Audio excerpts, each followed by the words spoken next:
Kilalang magaling at matalino, respetado at tinitingala sa pinapasukang kumpanya dahil sa mataas na posisyon nito. Masagana at marangya, ganito ang mundong ginagalawan ni Margaret. Ito ang kwentong inyong matutunghayan sa videong ito. Pero bago ang lahat, don't forget to hit the subscribe button, pati na rin ang notification bell para lagi kayong updated sa mga bago pa nating pasabog na mga video sa mga susunod na araw mga parikoy. Kung handa na kayo, umpisahan na natin in 3, 2, 1.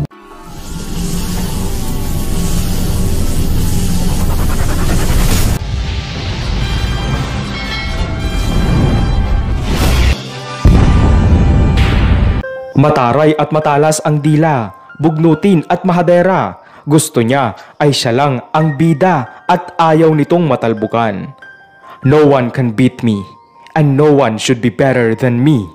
Palabang sambit ni Margaret sa kanyang sarili habang ito ay nag-aayos ng sarili bago pumasok sa opisina. Simulat sa pool ay ayaw ni Margaret na siya ay nalalamangan ng mga tao sa kanyang paligid. Kaya naman, lagi nitong sinisigurado na siya ang laging angat at nangunguna sa lahat ng bagay na naisin nitong makamit.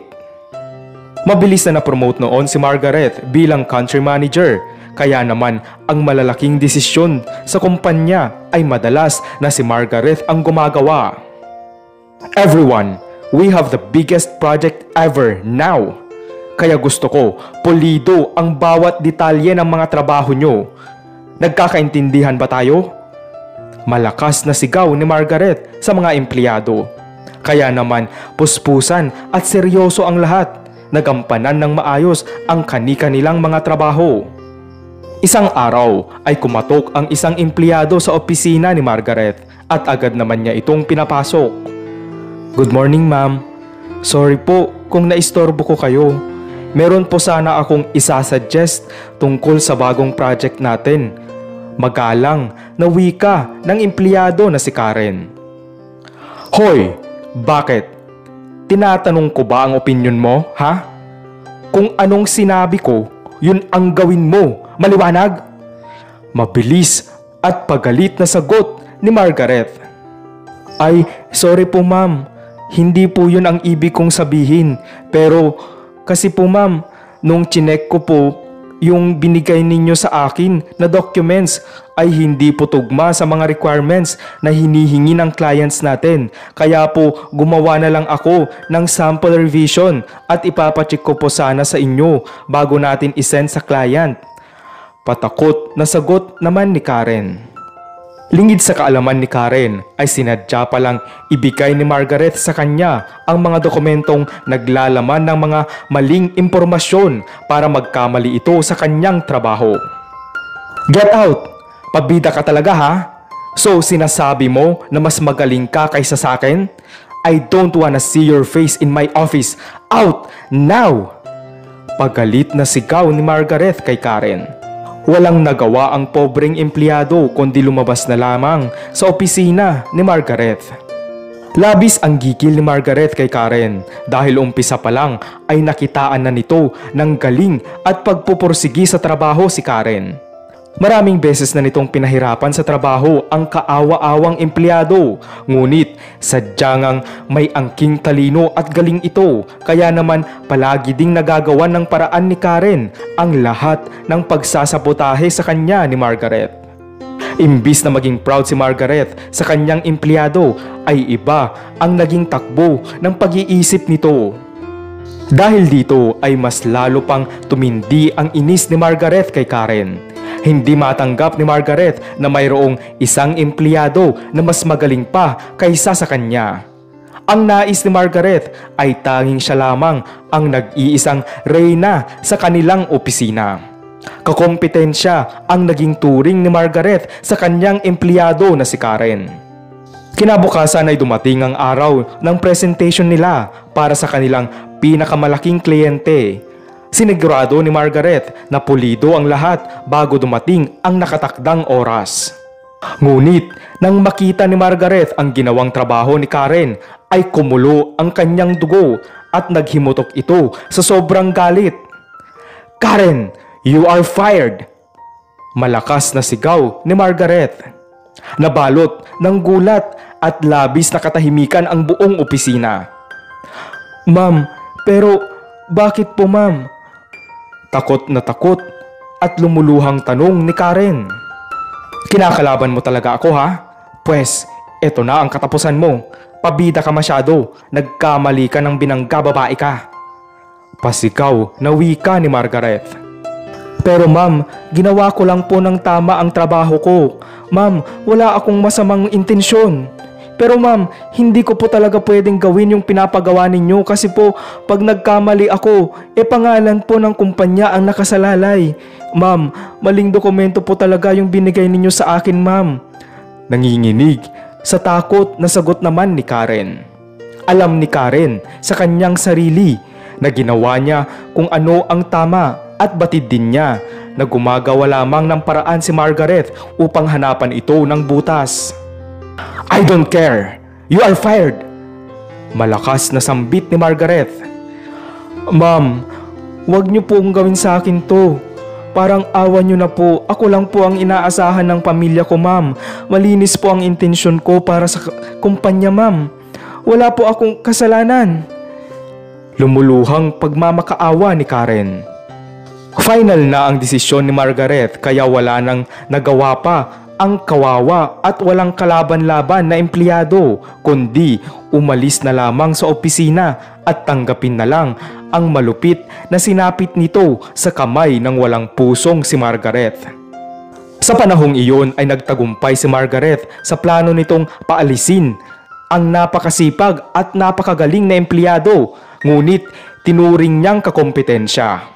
Baliwala kay Margaret kung gaano kahusay at kadedicated sa trabaho ang empleyado. Ang importante para sa kanya ay siya lang dapat ang pinakamagaling at wala ng iba.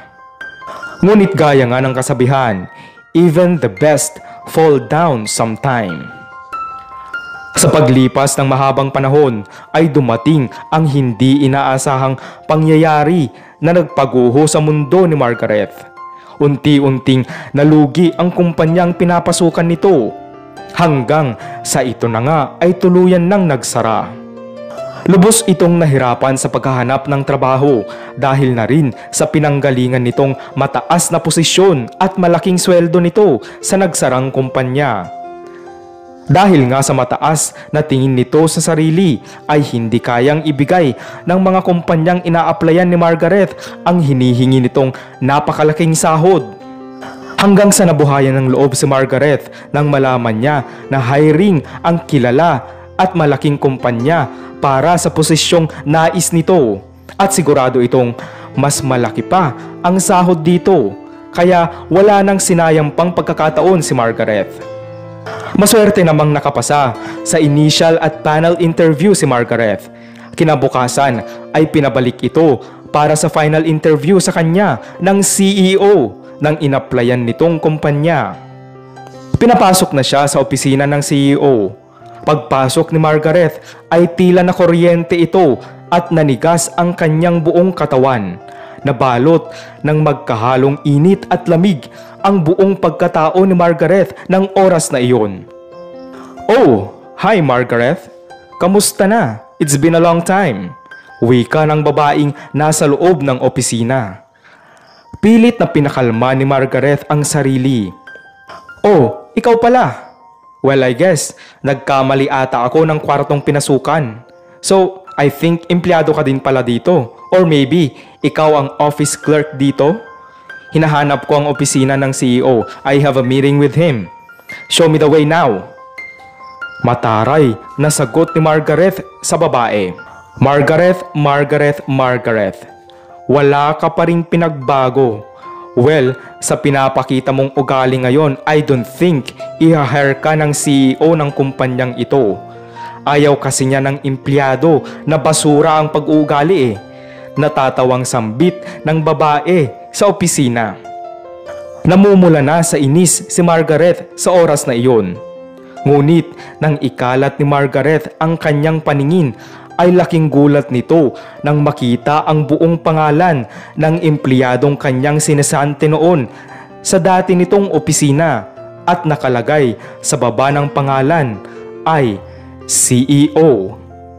Oh, Margaret, nagulat ka ba? Yes, you're right. I am the CEO of this company. At hindi ko na ito patatagalin pa dahil hindi ko sasayangin ang oras ko sa mga taong kagaya mo. Unfortunately, I will never hire someone like you. Please, wag mong isipin na gumaganti ako sa'yo dahil hindi ako masamang tao kagaya mo. Pero ayaw ko lang haluan ng bulok na kamatis ang kumpanya ko dahil baka bumagsak din ito katulad ng nangyari sa kumpanyang pinamunuan mo noon. Thanks by the way, dahil sa ginawa mo noon sa akin ay nagsunod-sunod ang biyayang aking natanggap. Malaman na wika ni Karen habang unti-unting pumapatak ang kanyang mga luha.